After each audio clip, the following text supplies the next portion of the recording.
We interrupt our program to bring you this important message.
Good evening, everybody. Welcome to Vikings Uncensored Saturday Night Live.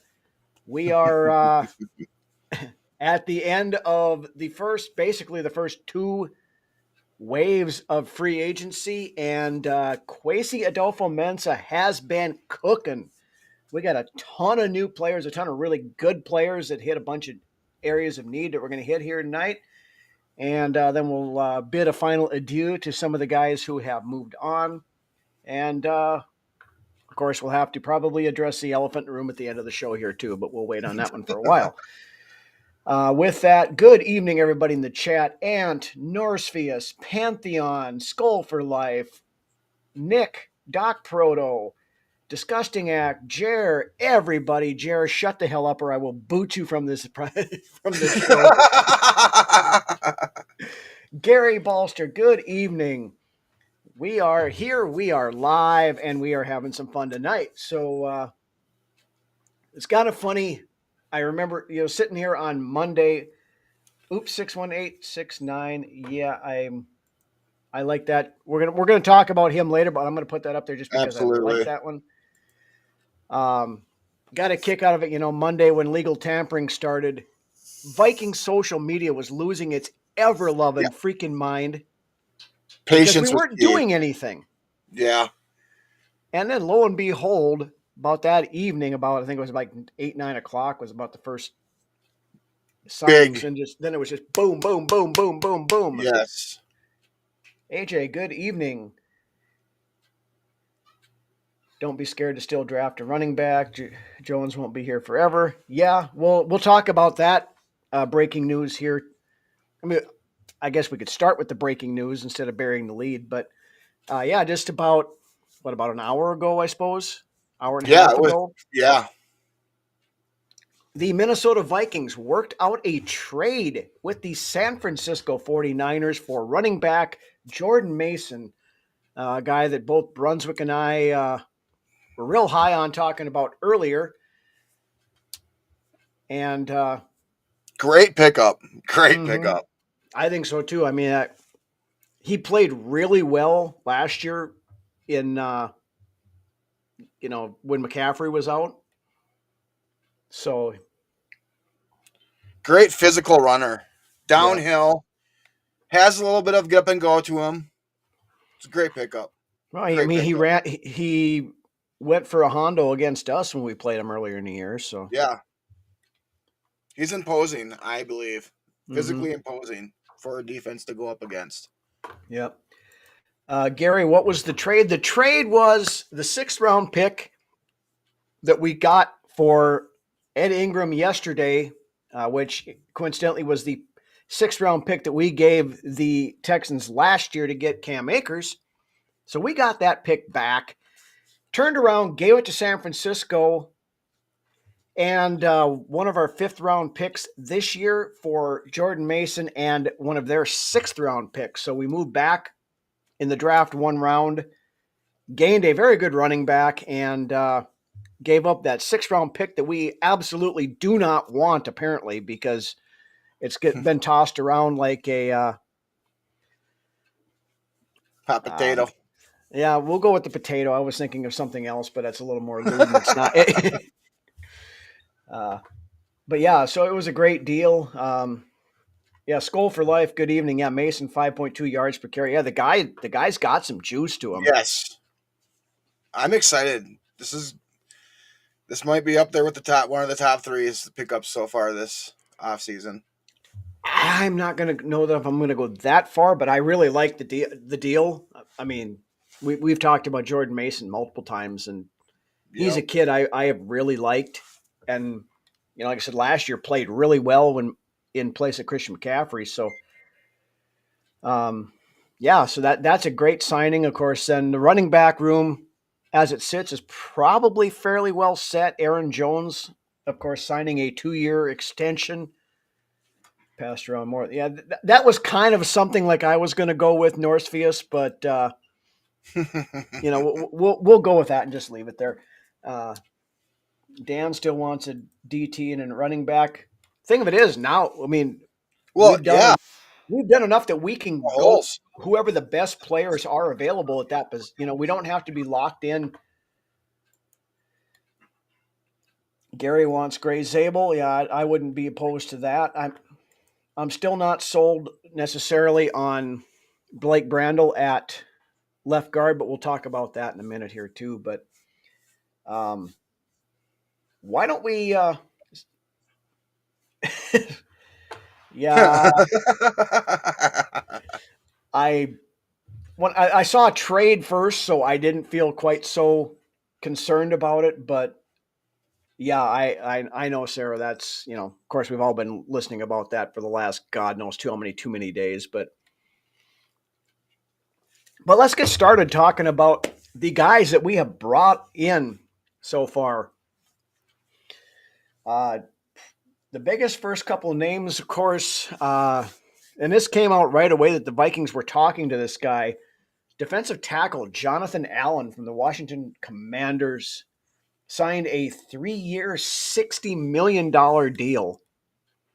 Now, Came in for a visit, and thankfully we didn't let him get on the plane to go back.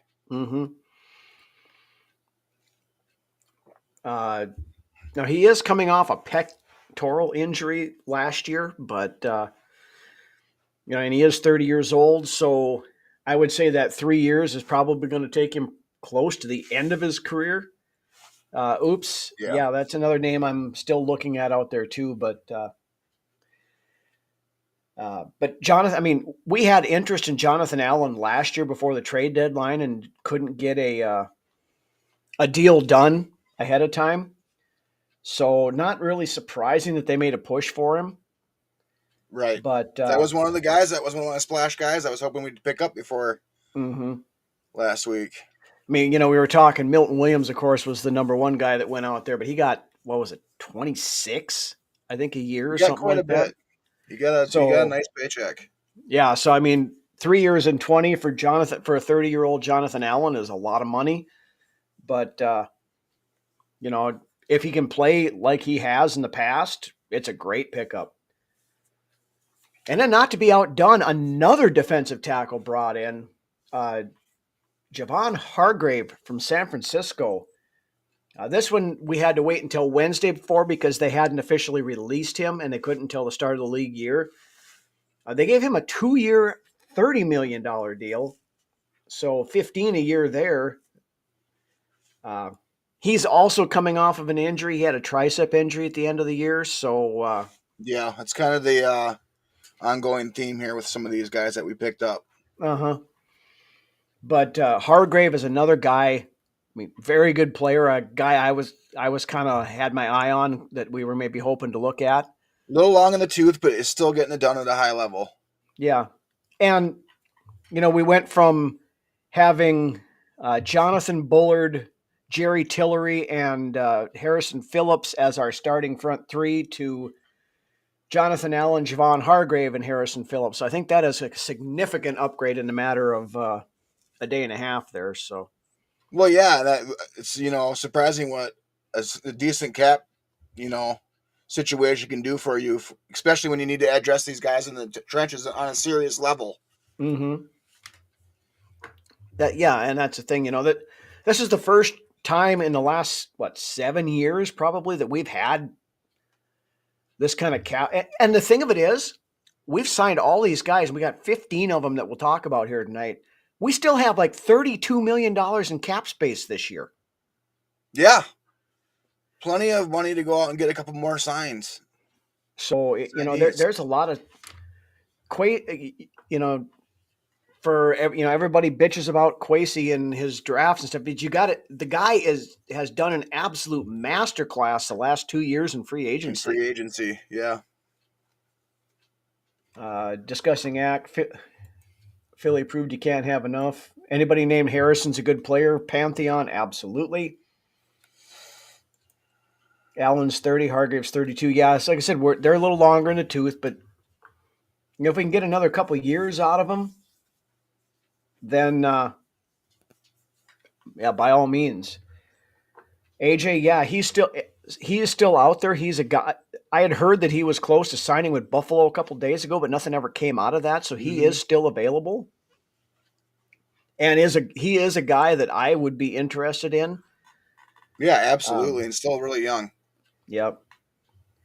And we'll get to the cornerbacks here in a minute, but let's go over to the other side of the trenches. I mean, this is a spot that we have sat and bitched about for the entire 5 years that we've been doing the show. Yes. By the way, we've officially been on for 5 years now. We started the week of free agency 5 years ago in 2020. So who would have thought that two schmucks like us would be doing a podcast for 5 years, I guess, but happy to be here. Yeah. But they finally did something on the offensive line. First off, of course, signing center Ryan Kelly to a 2-year, $18 million deal. Now, he's another one, turns 32 in May. Has had some injury concerns in the past, but when healthy, he's an animal. Mm-hmm. Gary, we're going to talk about that later on in the show, so I'll hold off on putting that up here for right now. But Skull Mafia, yes, congratulations, guys. Thank you. Appreciate that. But yeah, so Ryan Kelly in as a replacement for Garrett Bradbury, who I think has officially been released now. I know they were trying to trade him. Yeah, he's released. But finding no takers, I believe he is officially released right now. So, saved us $3.2 million in cap space. And long time coming, but I'm glad it happened. Yeah, me too. I mean, we've been calling for it for, like I said, 5 years pretty much. Now gone are the days of our center getting forklifted into our quarterback. That's for sure. Yeah, Ryan Kelly, I believe, if I read the stats right, has only given up 10 quarterback hits in his entire career. Bradbury did that in like 2 games last year. Yeah.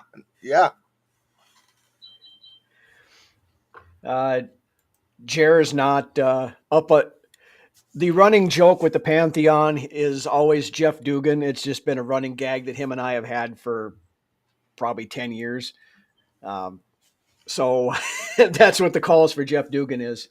Sweaty ass has left the house. Yep. Badberry got forklifted right out of TCO Performance Center. So take expired gas station sushi for Bradbury. Yeah. But not to be outdone on the offensive line. We also upgraded the right guard spot, signing the guy that we've been talking about for like the last month. Yeah. And he was after Trey Smith was franchise tagged by Kansas City, became the number 1 guard on the market. But Will Fries, whichever one it is. It's Fries. Fries. Yeah. You get a side of fries when you get your Kelly anyway. But Will Fries has come to Minnesota to be our right guard on a 5-year contract. That's a big contract for what Kwesi's normally giving out. I mean, he's only like 26 years old though. So, I mean, he's a young guy yet. And what was the number one guy that was out there as far as Hopefully he guards comes in go. and solidifies that right guard spot for the next 5 years. Yeah, and when that's the thought when you have that, you put him between his old running mate from Indy in Ryan Kelly and then Brian O'Neill on the other side. Yeah, that is a That's a Pro Bowl right side massive. of the offensive line. That is a massive upgrade. Yes. Ryan And I think Kelly that had, left guard spot is wide open too. I think that's going to be open competition at that left guard spot. yeah, it is, and I'm not sold. I know they like Blake Brandel, but I'm not sold on him because we saw it last year when Darisaw went out, he fell off the cliff. He did. He did. His best game was the first game of the season. He played pretty well, up until as long as he had Darisaw next to him. But he's not a guard; he's a tackle. But again, when he played tackle, he had his problem with the speed rushers getting around him. Yeah. Yep. And when he moved inside and didn't have somebody protecting that outside on him, it kind of showed up again. But I think left guard is still a position that they might address in the draft. I know there's talk that they're going to give Walter Rouse some run at guard, in OTAs and stuff to see where he's Yeah. at maybe I'd being like a to see him guard. take that next step for sure. He's natural tackle, but he'd be a mammoth at guard. Yeah, but That offensive line already looks completely different. mm-hmm. But again, getting some, if in the draft you get to that point, getting somebody like a Gray Zabel who has the position flexibility to play guard Yep. and tackle both. That, especially now, Michael Juergens is now the backup center, and Ryan Kelly does have some injury history. Yep. So if Zabel would fall in there, right, as a potential fit, covering Naturally. basically Yeah. two positions at once, you start him at guard, and if for some reason you had to move him into center, then you could push Brandel back out again and put him at left guard or whoever else. But we'll hit into the draft later. It's free agency week, so we're talking that now. Other guys we brought in, looking in the backfield, in the defensive backfield. First guy we brought in, I think this was the first guy we signed during free agency, cornerback Isaiah Rodgers. I love this pickup. I don't think this pickup is going to get talked about enough until the season comes. Kind of like Van Ginkel last year. You didn't really know what you're going to get in him, or a lot of the fan base didn't know. I think Rodgers is going to be given the chance to possibly start here. So, At that kind of money, you would expect him to. yeah. Now, he'd been playing inside in Philly, but I guess he can pop plays out. outside as well. He can play outside too. So, yes. With the Byron Murphy signing, of course, he's best suited inside. So I'm guessing Rodgers will get opportunity on the outside. Whether he's the Stephon Gilmore replacement or Shaq Griffin would be another guy I would mind bringing back in. Yeah, and I'm still looking for that. And Shaq Griffin was very underrated last year. We talked about it quite a bit on the show, that you never heard his name called. So, and as a starting quarterback, that is a very good thing. There's only a handful of plays I can recall from last season where he wasn't in position to make the play on the ball. Yeah. So, and Jared with a point here. Yeah, Isaiah Rodgers did miss the entire 2023 season because I think he was one of the ones that bet on his own team, wasn't it? I believe so. Yeah. When he was Hopefully he learned, when he was with Indianapolis, and yeah, like I said the other day, I bet he doesn't do that again. So right. So yeah, I like that signing. I know Philly wanted to keep him the way it sounds, but they had a lot of other holes and they lost a lot of other guys too. So, then another defensive back that we brought in is Tavier Thomas from out of Tampa Bay. Special teams guy. He's a special teams guy. kind of fills that Trent Sherfield role in special teams. Mm-hmm. The guy is a monster on special teams. He's Especially base. yeah, For sure. he's real good as a gunner, and he's blocked 2 kicks in his career too. So, find it funny we brought in these 2 dudes. There's no open competition, just dumping a former first and a second.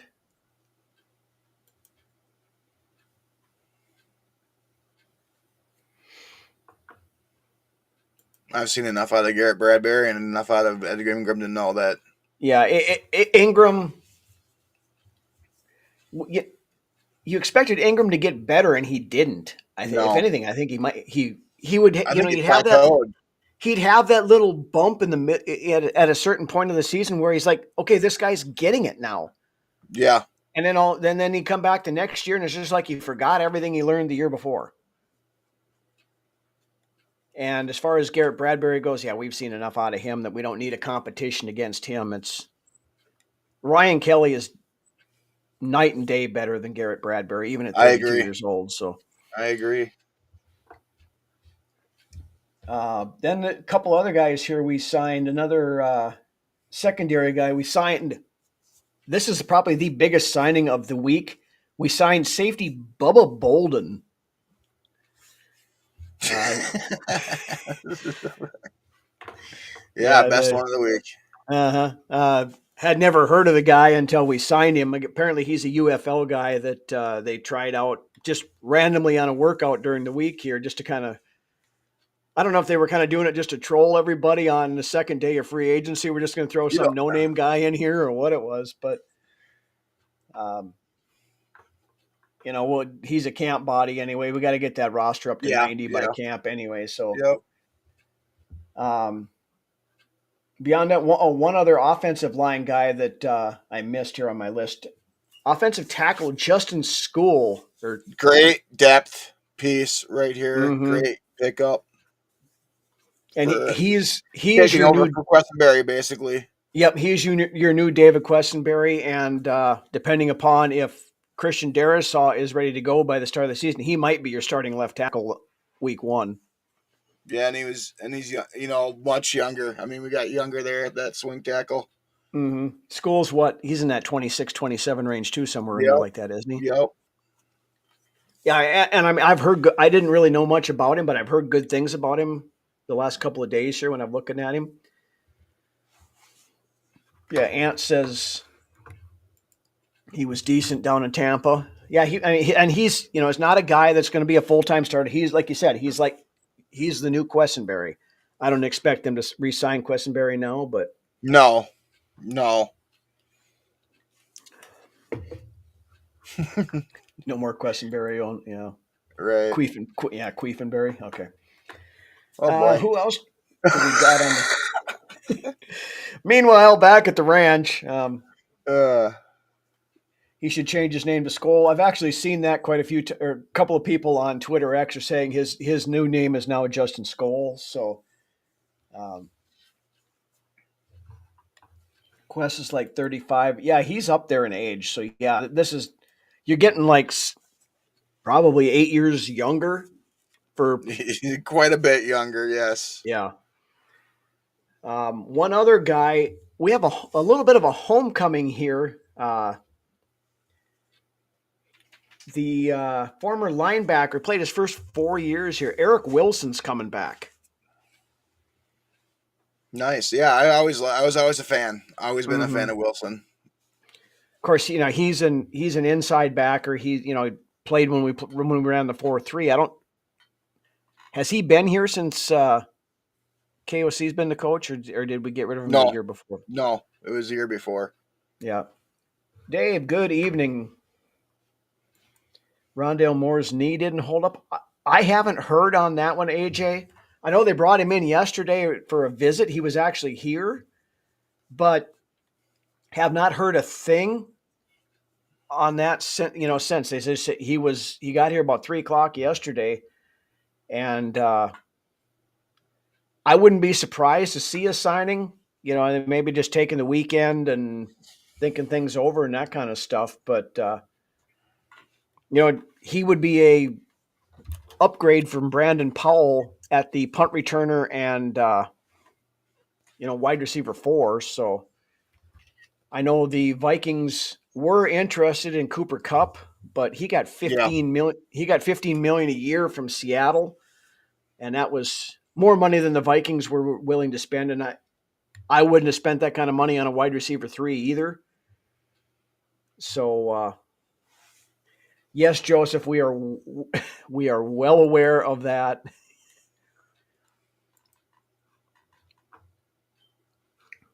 Signing of Mason is so legit. Yeah, George, we were talking about that to kick the show off. That I love that signing. Yes, I do too. Pairing him with Aaron Jones is going to be a good 1-2 punch, and I'm not I discounting don't the think it takes Vikings us out still. of bidding for a back in the draft either, even No, if I don't it's think so a either. I later round mean, pick. you could still look at one of those guys like the Harvey kid from UCF or somebody in the in the later rounds that if they fall to the right spot, absolutely. I agree. Greg Dortch is available, cheap, decent wide receiver. I mean, we don't. It's not an absolute need at wide receiver 3, but maybe No, depth above beyond there. Jalen Naylor is sufficient as a wide receiver 3. Yeah. He played well a lot of times, but then once Addison came back, Darnold forgot about him. It seemed like. Well, it's because you had Naylor running a lot of those underneath routes that Darnold didn't Yeah, like the to throw. Darnold refused to throw. Yeah. George is drinking tequila straight from the bottle tonight. Wow. Whew. Woo! That's pickled northern. I'm not a big pickled northern fan. Kyle Monagai, yeah, he's a guy I've been looking at a little bit. I like what he's got. He's a one of those guys that seems to fall in that 5th round area where we'll be picking.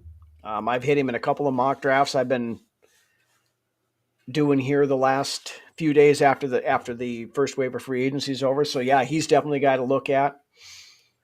But anyway, back to the list here. Who else do we got? We've got some of our re-signees. Of course, we talked about Aaron Jones coming back on a 2-year, $20 million deal.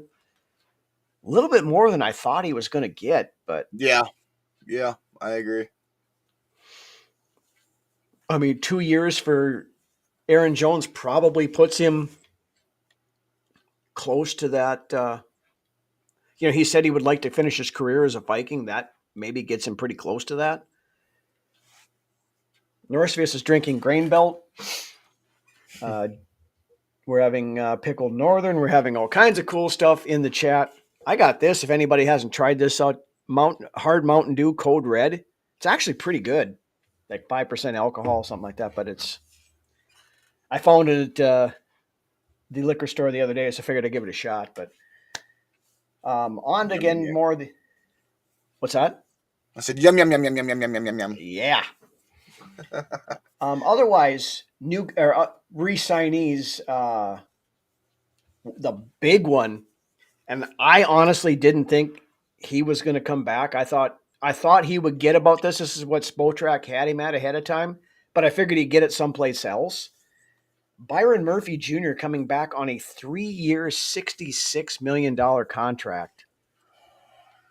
Now, a lot of that 66 isn't guaranteed, though, the way they structured it and stuff. He's only got like a $6 million cap hit this year, I think. So yeah, a lot of these are back heavy loaded contracts.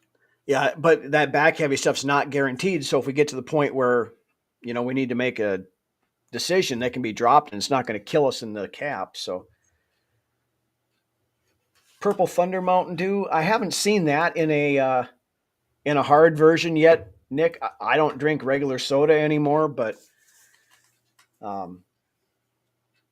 Aaron Jones adds a lot of opportunities in the offense. They love him as a pass catcher out of the backfield too, and that's one thing that's big for this team.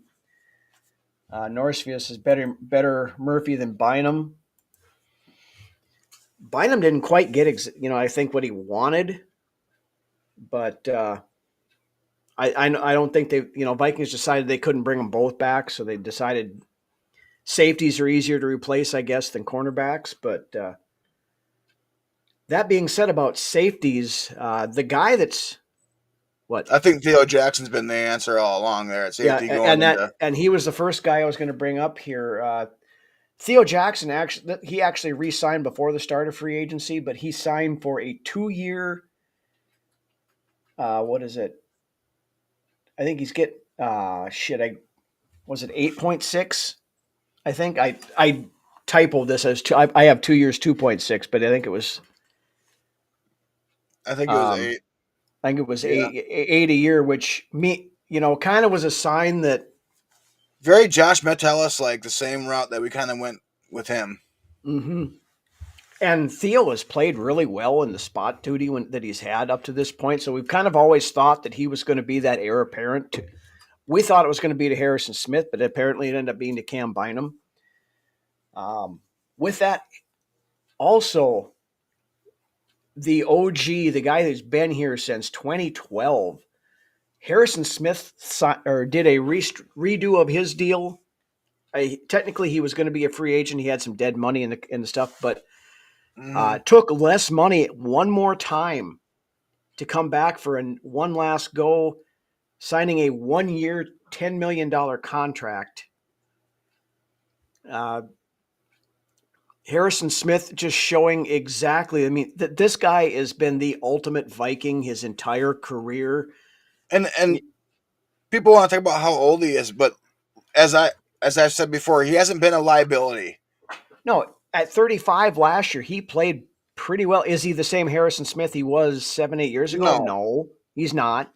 But he's not still a liability to the defense being in there and playing. No, he's still top half of the league in safeties. And the guy is a definite Ring of Honor guy, and I fully believe should be arguably a Hall of Famer. He should be a Hall of Famer by the time he's all said and done.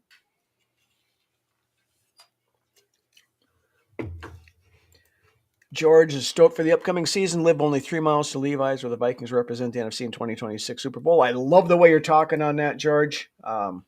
There's a comment up here I really love too. I want to hit on Jalen Redmond and Levi. Yeah, those are a couple names that you're going to want to keep in mind going into this, especially Jalen Redmond. That defensive line went from being, really good in their just run stuffing, but now we got the pass rush to go with it. Mm-hmm. With the guys that we brought in, and the emergence of Jalen Redmond as well. Yeah, I mean, Redmond showed out last year. I memean, he came in as a camp body, and by mid-season he was starting. So, yeah, I like him. I see big things out of him. Levi Drake Rodriguez, big fan of that kid. Another one that we're not talking about is as a backup. Is Taki Timani. Yeah, he's that backup big dude in the center. He's right now. He's the closest thing we got to a true nose tackle on this team right now. Nick on Harrison Smith. Yeah, I absolutely agree with that. He should be immediate Ring of Honor. And our buddy Ted Glover posted this on Twitter X the other day. Not a big guy about retiring jerseys, but the number 22 should be retired. Yes. I mean, because you look at the two of the best players to ever put on a Vikings uniform wore 22, Paul Krause and Harrison Smith. And they both happen to play the same position too. Yeah.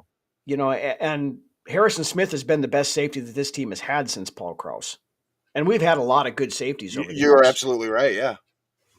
Yeah, we have had a lot of good safeties, and that says a lot. But yeah, Harrison Smith has been great. The best safety we've had since I started watching the team play. So. Yeah, I mean, I remember back, Joey Browner and Griffin and a bunch of these guys that played over the years. But Harrison Smith's above them all. I mean, he's still the active player interception leader. He's still, like you said, not a liability in pass coverage. He still comes up and can lay the wood as good as anybody. he has a lot of responsibility on that defense, putting players in the Mm-hmm. right position to make plays. Yep. And he has for a couple. He's always been kind of that field general in the back in the secondary back there, especially when you've got some younger guys. Like what again this year we're probably going to be looking at a couple of these, depending upon what happens in the draft. But even that's going to be younger. We've got Mekhi Blackman, we've got Nudie McGlothern. Those two are probably going to And be. McGlothern played well in the snaps given last season when Yeah. called upon. Yeah, I would say those two guys are probably going to be competing for that other starting corner position across from Rodgers, and then of course Byron Murphy playing inside. But and ideally, you want Murphy playing in slot and inside. Yeah, I don't. I didn't like Murphy outside. No, he did not look good under the Donatell system. But nobody looked good under the Donatell system, season. though. Right. But he balled out this past season. And, he did. Yep. I think he plays much better in the slot or inside than what he does on the outside. But that could be different in a Flores system. Who knows? Mm-hmm. Yeah, Dan's I know Flores wants to run a lot more man defense. He does. And there's a couple of guys early on in the draft, that are going to be available in that mid-20s to mid-30s range at cornerbacks that are perfect fits for that kind of stuff. You got a lot of fans that groan when they hear that. Yeah, the Vikings are going to take another first-round cornerback. They might, but the thing of it is, with what Kwesi has done in free agency, is we can take any position that we want to with that first pick. We can trade it with all of our picks. Best player available. Because he has filled most of the holes that we had, the glaring holes at least, in free agency this year, and done it with great deals. And Murphy is a ball hawk. Yeah, he is. And I think that's part of the reason why they wanted to bring him back, was because his ball his ball skills showed out last year. There is a lot of Gray Zabel talk that we talked about him earlier in an episode. That would be a good pick right there. Mm-hmm. Yeah, and like I said, Zabel has got the flexibility to move in and play center too, so he can compete with Juergens for that backup center spot too, if need be. I'd be in on Zabel. I would be too. Yep. And then the kid from Alabama too, and his name escapes me right now, but he's another very good guard that's going to be available about that range too. Trey Amos at 24. I think Trey Amos he's going to be more of a second round guy. We're probably going to hit on the cornerbacks probably next week. We'll talk about some of those guys. I got a couple of names I want to throw out, and then of course some of the names that you're going to ultimately see mocked to the Vikings multiple times here coming up in the next few weeks. Mock draft roundup will be returning here pretty soon. Yeah, I think we'll probably bring that back next week. We've got enough of the free agency done now that it makes sense to actually look at them, because we kind of know where we're going to be. I would love Colton Loveland. Oh, Colton man, that'd be great. And with what we've done, we could take Colson Loveland. He would be a great fit. And then somebody that McCarthy is familiar with and loved in college. I mean, what a weapon. I mean, I'd be okay with that. And I wouldn't discount that pick at all. If he happens to be there where we can pick him up. The games are won in the trenches, Joseph. Absolutely are, and we've been screaming for that. Yeah, and they finally fixed it. At least the way it looks, anyway. Now, some of it's all Hawk is older. But Hawkinson's still not old. He's what, 27? Hawk is still fairly young, I believe. Yeah, so I mean, he's still got some. And tight ends can play usually into their 30s. Still. Yeah, and he's still got what, productive 2 years left in his deal, 3 years left in his deal, whatever it is. Riley, yep, absolutely, I agree with that. Who else do we have on the list here? Of course, Ryan Wright, we resigned him, so our punting problems are over. 1 year, $1.5 million deal. Sarah, exactly. And, they've promised us that. They've talked about it for years. This year they finally did it.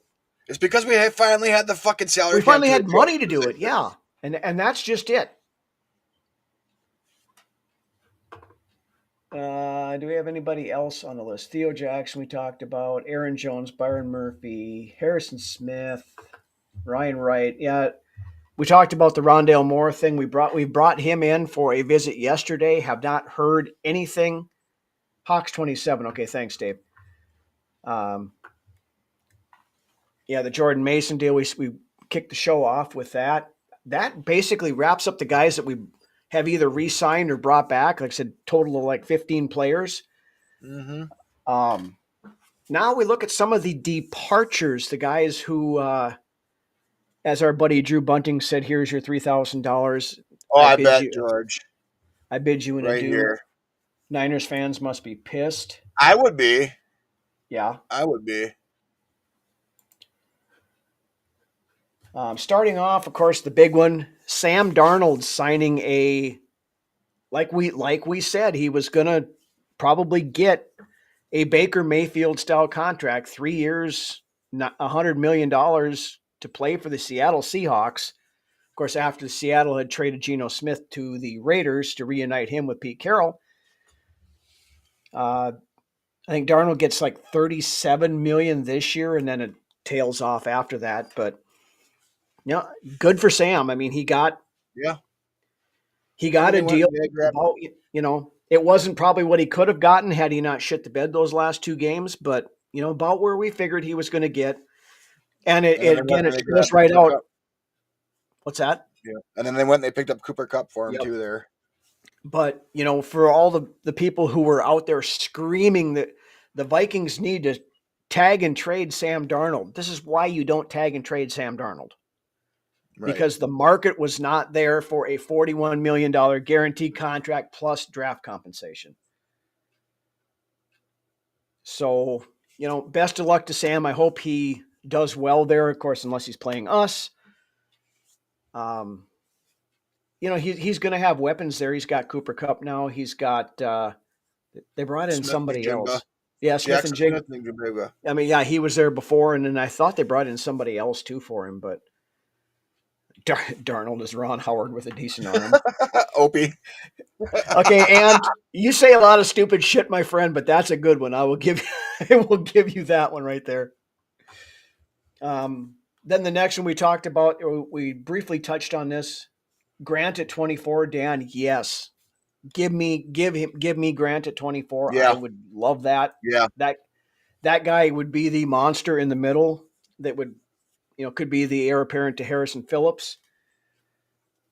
But yeah, Cam Bynum going to the Indianapolis Colts. I think he got $15 million a year there, something like that. Yeah. I know they were shooting for like 17, and he came in a little under that, but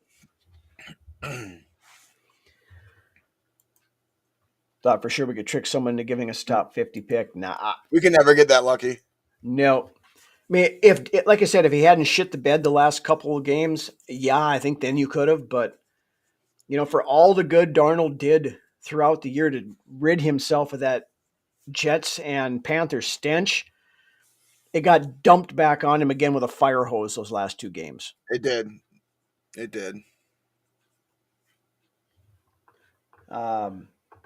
Then the next guy also going to the Indianapolis Colts, Patrick Jones II, moving on over there as well. I figured he wasn't going to come back. I knew somebody was going to pay him because he had a. Jones II go to the Panthers. Panthers, yeah. Sorry. Yeah. I got Jones and Jones. Daniel Jones signed with the there you go. Indianapolis Colts. With a chance to be the starting quarterback. I'm actually hearing that they're looking at trading Trent Richardson if they can possibly get something for him. Anthony Richardson? God, I'm just having all kinds of fucking too many damn names. Anthony Richardson. Yes. Fucking Trent Richardson. Trent Richardson. Yeah, there's a blast in the past. What are you back in like 2005? Or no, I mean 2016? Is this 5% alcohol or 50% alcohol? Yes, Anthony Richardson. All right. Right on. Let's wind that back up. Right. Are we live now? Are we live? Yeah, I think we are live. Yes. Okay. Daniel Jones to Indy, Patrick Jones to Carolina. Because the DJ Wanham deal worked for Carolina so well, they decided to try it again with a backup Vikings edge rusher. Good for Pat. He'll get a chance to be a starter over there. It'll be interesting to see if he can duplicate the success he had here, but time will tell, I guess. But good luck. Yep. Then two guys going to the Jacksonville Jaguars. First off, Nick Mullins goes to be the backup to Spicoli Lawrence. And he brought along the best third tight end in the NFL, Johnny Munt, also signing with the Jacksonville Jaguars, which, of course, opens up a tight end spot, unless it's Lance's boy, Nick Muse, that finally makes that leap that we've been talking about for the longest time. But, still got Josh Oliver as tight end 2, and Hawk's going to be coming back, starting off the year this year instead of missing half the season like he did last year. But I look for Hawk to have a monster season. Yeah. AJ's got a vest as I say this because I know who can be such homers of Vikings, but if Hawkinson doesn't get back to form this season, trading him away. I feel like he is. I feel like he's going to have a monster season. Monster. Yeah, and we talked about this too. A lot of the reason why Hawkinson didn't have as big of a year as we saw last year is because Darnold didn't throw that center of the field stuff. No. Everything he threw it was either dropped off to the, in the flats, or he was bombing it 40 yards down the field. But you know what? When Darnold went to Hawk, he made the plays. Yeah. Those a lot of third down conversions and stuff to him when they had to have it, they'd hit him and he'd catch it, but the dude he's going to have a monster season. I think so. Believe he is. Because where Darnold struggled in that middle of the field stuff, that's where McCarthy has always shined. That he can throw it down the field too, but that middle, we talked about Colson Loveland just a few minutes ago. That's a guy that. Kevin's got a good question down here. Now, I think you'd have a huge backfield with Ham back there leading the way for somebody like Jordan Mason and Aaron Jones. I'd be okay with bringing Ham back at this point at the expense of a Tyson Chandler, Mm-hmm. Oh, that's right. Yeah, Nick Muse is gone. He would. Yeah. Philly picked him off the practice squad. That's right. So he's not here anymore. But yeah, CJ Ham as of right now, yeah, he's going to be back. They're paying him a lot of money for a fullback that they barely ever use, but they love him on special teams, and he's a captain and everything. He's kind of like. Jordan Mason's great in pass protection too. Yeah. Another big thing. That's huge. No, I said that there's absolutely no downside to that Jordan Mason signing today.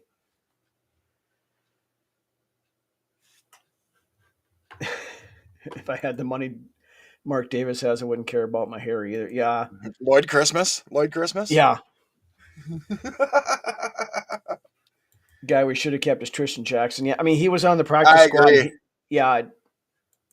I think he's still on the active roster down in Arizona, so I wish we would have hung on to Tristan Jackson as well. Mm-hmm.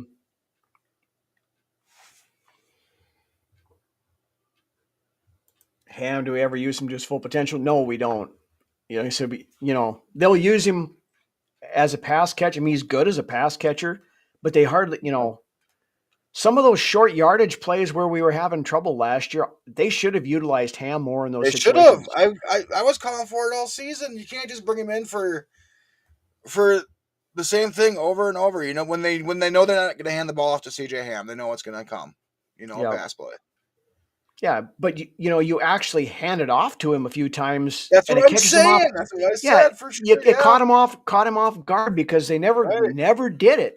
And a few times that they did, he would get a first down. He would, get He'd get yards out of the deal, but they just never did it.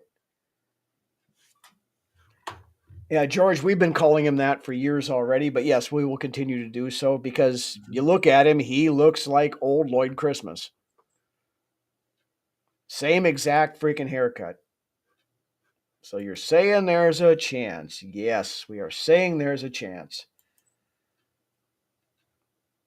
Ant is spitting tonight. Yeah, Ant has had a couple of good ones tonight. I will give the boy credit for that. We rip him a lot for his takes and his keyboard Tourette's he tends to have. Love you, Ant, but all in good fun. Then the last guy that has so far signed elsewhere. George is still ripping the tequila. What's that? George is still ripping the tequila, talking about Jordan Mason. Yeah, George, buddy, we talked about that an hour ago. But yes, we got Jordan Mason. It bears repeating again. So, oh man, that's a good question right there. Going to that.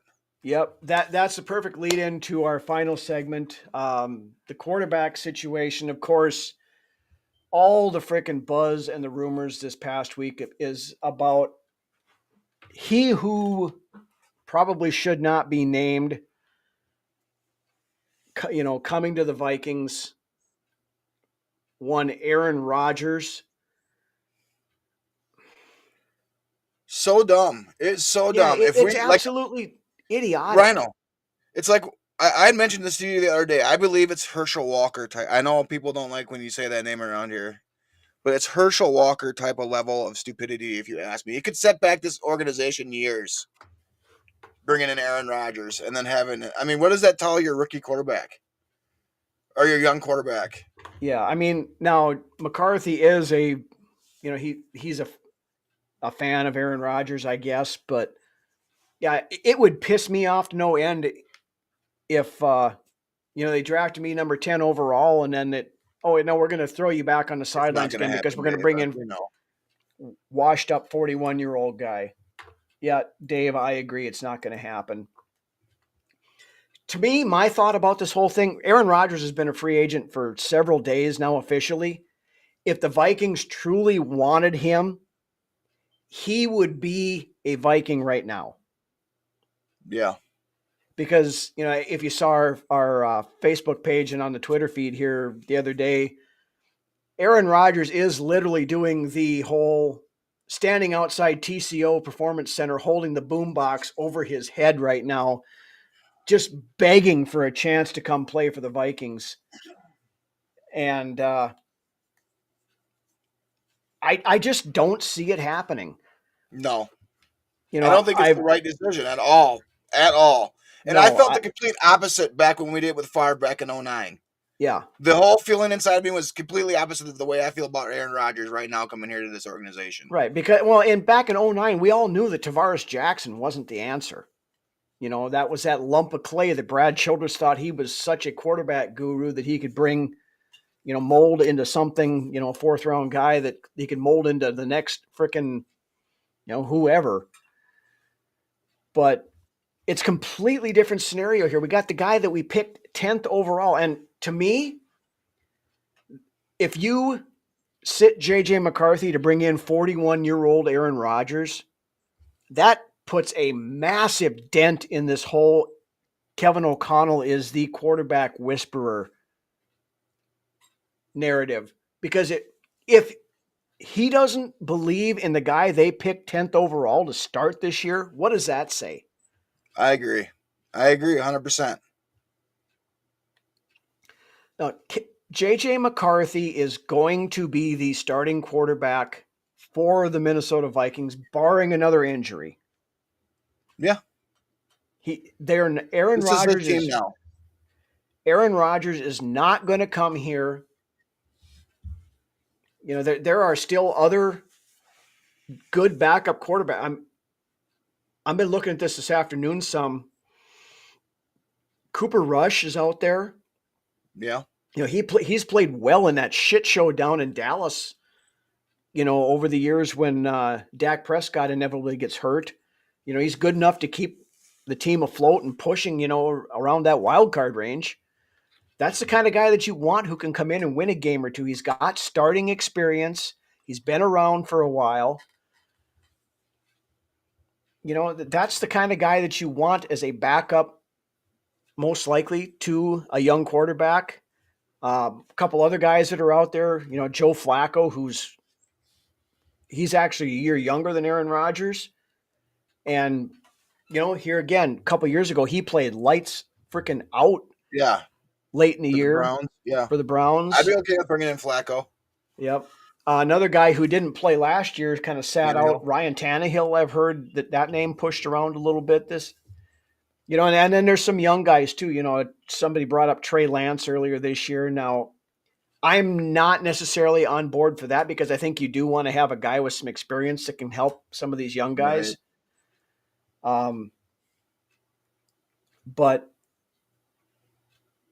I think Cooper Rush would be great. Yeah, I think so too. I think he would be a great pickup. But here's an extremely hot take that hasn't been talked about. And this might actually be what's going on. The Vikings might already have their backup quarterback. In what, Rippon? In Brett Rippon. Yeah. They really like what they saw out of Brett Rippon last year, and Rippon has some starting experience. Then maybe that's just something that we don't see, you know? Yeah, you know, Brett Rippon might be the backup quarterback, and they're just going to leave that spot open and, you know, get an undrafted free agent in, or late round, you know, they might look at. I would think if they bring a quarterback, they're not going to waste a draft pick on one, being they only have 4 picks. Right. You know, I don't look at us. That's not going to happen. No, but a UDFA guy that they bring in as a developmental kid, very likely could be the thing that they do. Yeah, maybe they see something in Rippon they like. Yeah, truthfully. But I don't know. I think it's dangerous to not have that veteran quarterback on the roster. I do too, but I wouldn't completely discount that theory though. Yeah. That's 2 young quarterbacks on your roster. You go from having a bunch of veterans on your roster to go into having 2 young guys. I mean, but yeah, I mean, if they see something in Rippon they like and they think that he can do it, then I trust in the staff and the organization. Yeah. Did KOC ever officially retire? Kevin O'Connell's younger than Aaron Rodgers. So yeah, theoretically he could throw a uniform on and go out there. Dave, that's a good point. They do need 4 quarterbacks in the room going into camp. They're not going to go into training camp with just 2 quarterbacks. But there are, you know, and maybe that does lend itself to a Trey Lance or somebody like that coming in as a camp arm to try to, you know, get some reps and see what he's got there.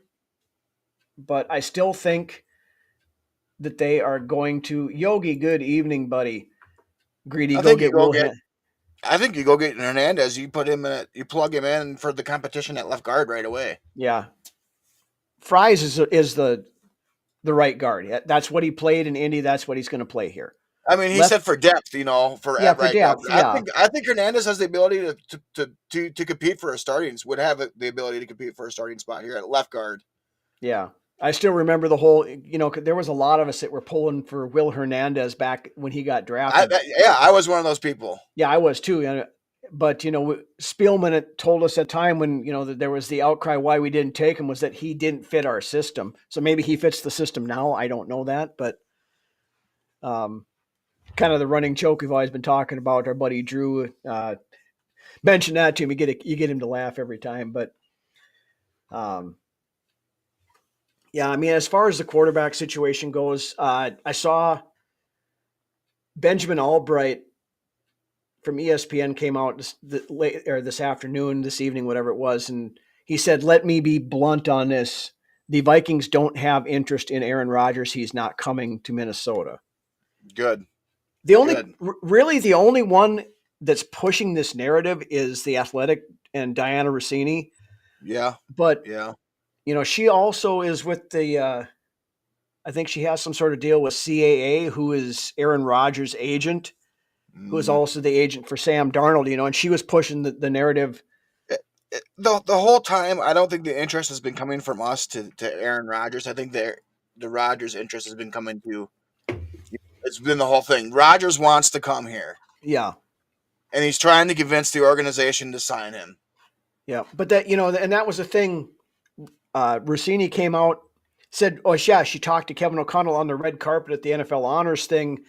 And JJ McCarthy was, on schedule and everything else. And then she's like, well, then when I talked to him at the combine, I didn't get that impression. There was like a week in between there, and he didn't do anything to set himself back. No.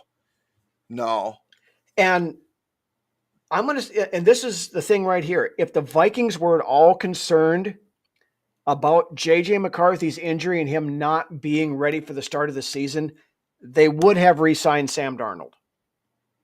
Yeah. They would have given Darnold $25 million or whatever to come in here for a year. And okay, we don't think JJ is going to be ready. Sam, you're going to start the season, and then we'll see what happens after that. Now, maybe Darnold would have said no, but we wouldn't still be. I don't understand these fans that can't see the potential in JJ McCarthy. Well, and the How thing can you not see the potential in this kid? The thing that gets me is just all of these people on social media that are out there just drooling over the idea of bringing Aaron Rodgers in here. Why? This is not 2011, 2012, 2013 Aaron Rodgers, not even 3 or 4 years ago Aaron Rodgers that won the MVP. This is a 41-year-old quarterback coming off of an Achilles injury. Green Bay got rid of Aaron Rodgers at just the right time. They might have even waited a year too long to get rid of Aaron Rodgers. He has been washed. Yes, he had a decent season last year, but a lot of time they were playing from behind and playing against prevent defenses. Right. So it was Kirk Cousins type statistics. You're padding stats throughout, play numbers because they finished 4-13. And the guy has not played consecutive back-to-back good games in years. No, and if the Jets held his rights, if the Jets don't want you as a former MVP, all this other stuff, why do we think that Minnesota should want him? And look how much of a circus that Jets organization was all season long. Yeah, and I do not want none of that. No, I don't nothing either. of that. And I know people have said, well, Kevin O'Connell would be enough to overcome all this media circus and stuff. They have a pretty good culture in Green Bay, as much as it pains me to say it. Matt LaFleur does a good job over there, and they got sick and tired of the shit. Yes. No, you do not bring him in. You stick to the plan. The plan that we've been talking about since Kevin O'Connell and Kwesi got here. The plan that has been installed. You stick to it. You don't stray away. And enough of this fucking Minnesota trying to retread these guys for one shot. Let's do something different. Right. Because it's never worked. And, that's the thing that it's time to start a new era of Vikings football. Yeah. This irritates me maybe more than I absolutely despise the idea of Aaron Rodgers. I like Brett Favre when he played for Green Bay, and I was happy to get him in here. I do not feel anywhere close. This is a polar opposite situation. Exactly. But, for years, Vikings fans have been out there screaming, the Vikings need to draft their own franchise quarterback instead of going with all these old retreads. But then we finally do that. We take a guy 10th overall, and now it's, my God, we can't let this kid play. We got to go find the next fucking retread someplace and bring him in here because we can't let that kid play. He's got to sit and learn for 5 fucking years. Yeah. No. Chode insult. Yeah.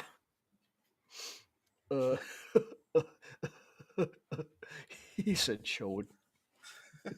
Yeah. Nympha, good morning. You come right in during my rant, but that's okay. The sauce trade, that's another one we can talk about. Yogi brought this up rumoring that the Vikings might be in the market to try to trade for Sauce Gardner. I I don't know. That's kind of far fetched to me. Yeah, I don't really see tell it. Yeah, I know I'm speaking in code, Dave, but training wheels need to come off. Yeah, absolutely. Great And point by Dan there too. It's a great way to put it into context. absolutely. And that's the thing. You know, Favre and Rodgers were two completely different players. Brunswick and Butthead, you know. Shut up, Beavis. Funny. Yeah. Jets aren't going to trade him. I don't think they're going to either, Ryan.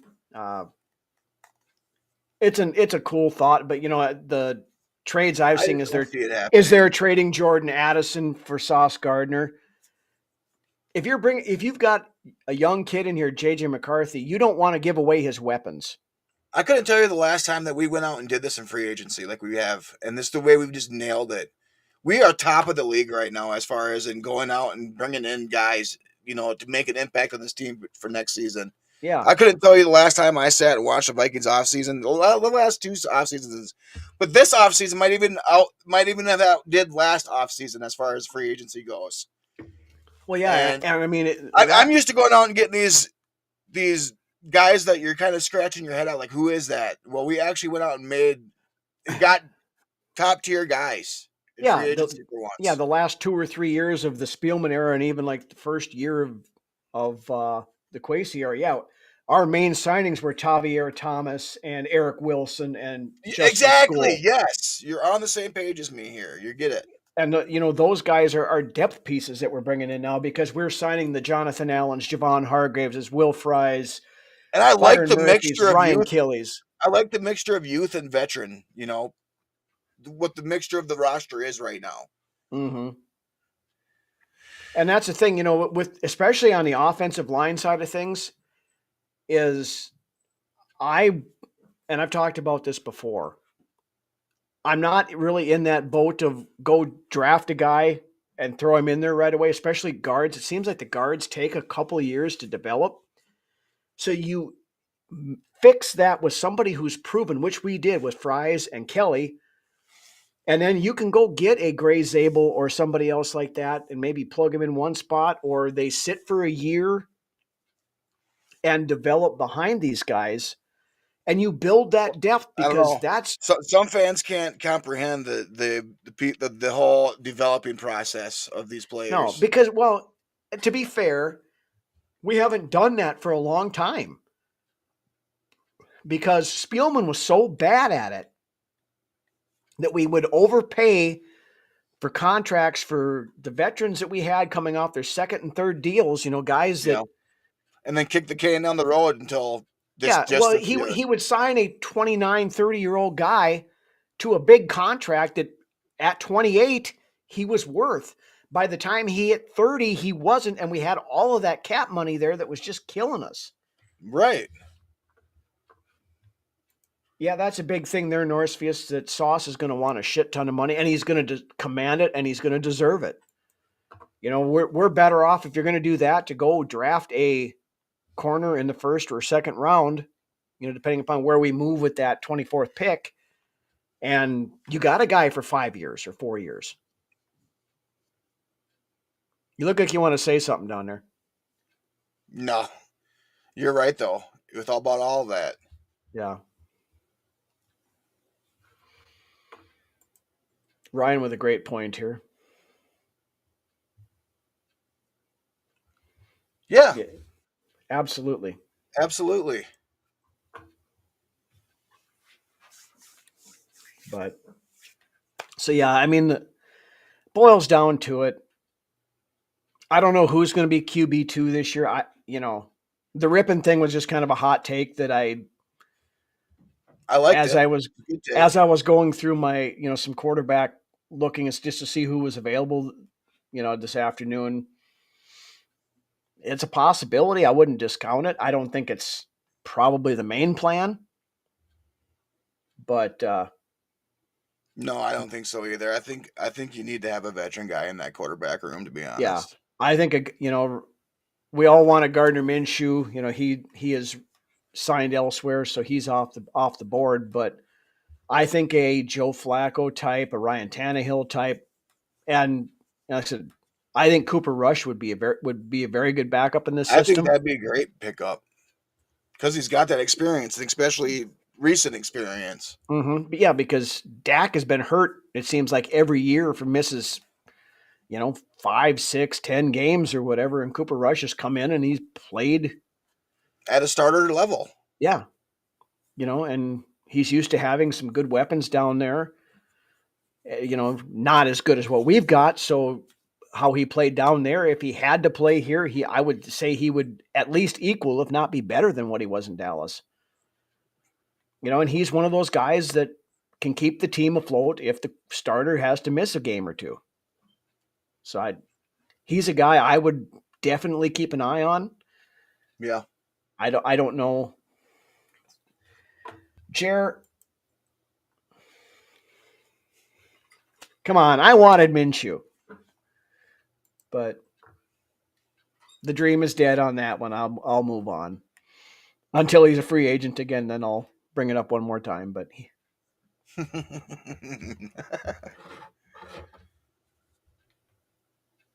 I think Cooper Rush should be the win. I do too.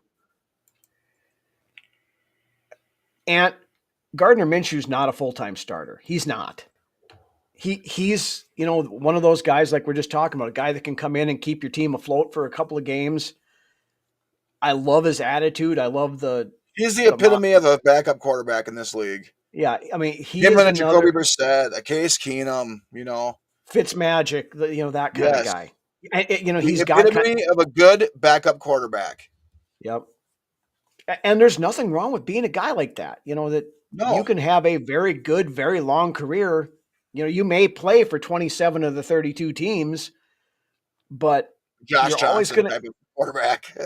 Yeah, or Gardner Josh Johnson played fucking for 20 different teams. Or Ryan Fitzpatrick, he played for what, 15 different teams? Yeah. Something like that. I mean, what's he going to do for Mahomes? He's going to be the backup in case Mahomes has to sit out for a game or something like that. That's what he's going to do. And you don't have to teach Patrick Mahomes anything. I think he's got a pretty good handle on everything. He's got heart, yeah. But let's go sign Shane Falco and put him in at quarterback. Then you got miles of heart right there. Rest in peace, Gene Hackman, by the way. We haven't talked about that. He passed away a couple weeks ago, but great gig if you can get it. Yeah, there's no shame in being a clipboard holder backup quarterback in the NFL. That is it.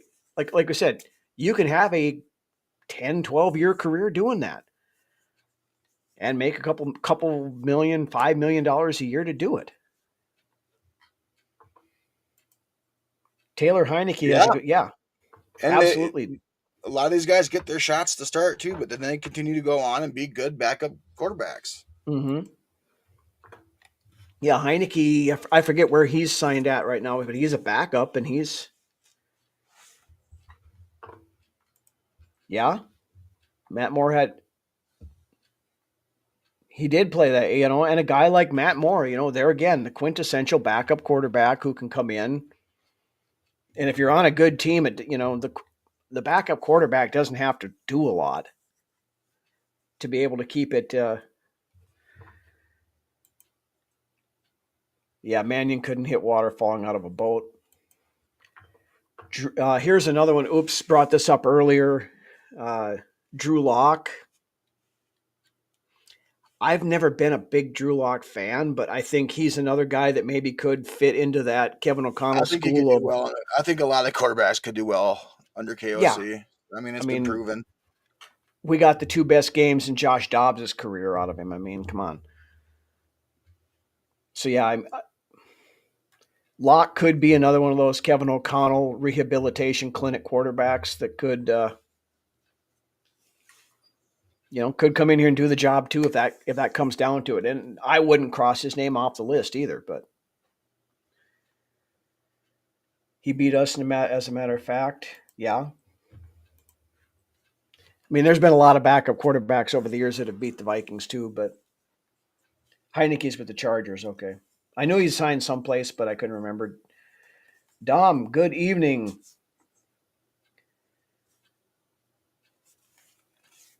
But anyway, we've been going on for about hour 15 here.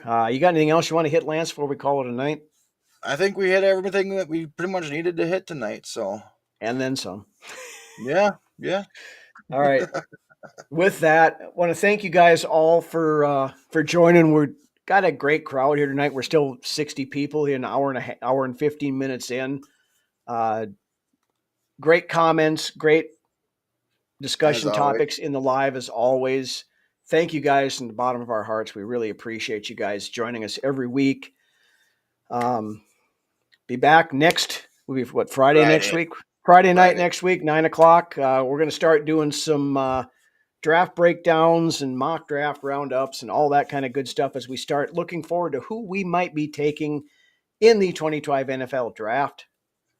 2025 NFL draft. It's been a long week and a long night, ladies and gentlemen. So, Ayatollah of rock and rolla. We are not taking Chris Jericho, but George still hitting that tequila. George is hitting the tequila. Yep. But with that, again, thank you, everybody. Shout out to the Filipino fan club. Shout out to everybody in the chat that's been here all night long. And with that, why don't you take us home, Lance? Yep, I think it's been a good night. We had a good show. You wrapped it up pretty well there. Get some sleep tonight, fellas, and we'll see y'all next Friday. Millie and Aubrey, if you're out there watching, Dad loves and misses you. Skull. Have a good weekend, everybody.